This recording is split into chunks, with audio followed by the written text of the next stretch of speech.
So for today's video, meron akong i-share sa inyo. So paano i-convert yung photo into Chibi. So yung ginagamit ko talaga is ChatGPT, pero may limit lang yan siya, guys. Bali everyday. So you can use 3 times lang siya. So kung hindi ka naka-pro doon sa ChatGPT. Pero alam niyo ba na pwede niyo din gawin ito dito sa Canva. So ayan, i-share ko sa inyo kung paano. And i-compare natin yung Chibi photo ni Canva doon sa chibi photo natin sa ChatGPT. Bale, same picture yung gagamitin natin. So, wait lang, medyo mahina ang ating internet. Kasi malapit na naman yung bayarin ng internet, kaya mahina. So, ito na yung photos natin. Ayan, nag-blurred pa siya.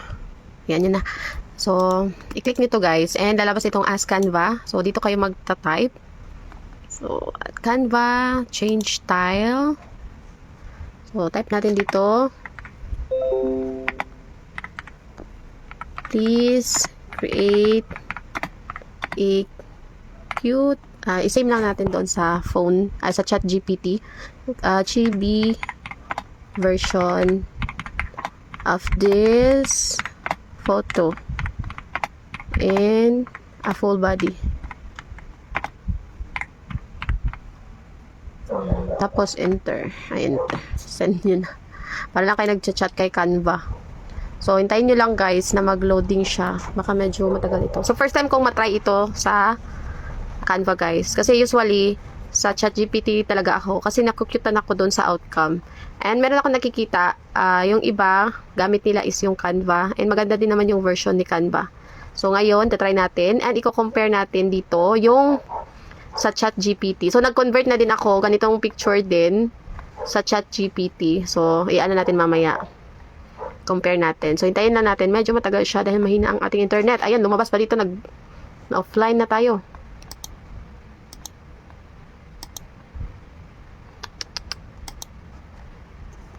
Sobrang bagal ng internet ko, guys. Nakatatlong failed tayo. So, ito. Meron na ang lumabas. So, nagpa-finalize na si Canva. So, wait na lang natin. So, kung malakas naman yung internet nyo, guys, siguro mabilis naman siya. Sa akin kasi is, gumamit lang ako dito ng, tawag dito ng, ayan na siya. So, lagay na natin. Ang cute. So, ito na siya, guys. And, ayan, partner natin dito yung, yung galing sa ChatGPT. So, guys, ito na. Iko-compare natin yung chibi version ng ating photos. So, ito yung original.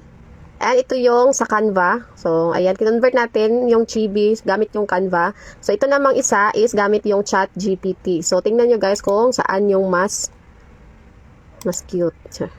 Well, for me, mas nagagandahan. Nakikitan talaga ako sa ChatGPT. So, ayan, same prompt lang yung ginamit ko dito. So, ito yung kinalabasan sa ChatGPT. Ito naman yung sa Canva. O, diba? So, depende na sa inyo. So, kung madamihan yung order nyo, pwede sa Canva kasi, siya, limited. Sa ChatGPT kasi is meron siyang limit. So, 3 try lang everyday. Pero sa akin kasi is 3 cellphone yung ginagamit ko. So, sa isang araw, pwede ako magkapag-convert ng 9 picture. So, kaya yung ginagamit ko is ChatGPT. Pero kung meron kayong budget, pwede nyo siyang i-upgrade into Pro para unlimited yung pag-convert nyo.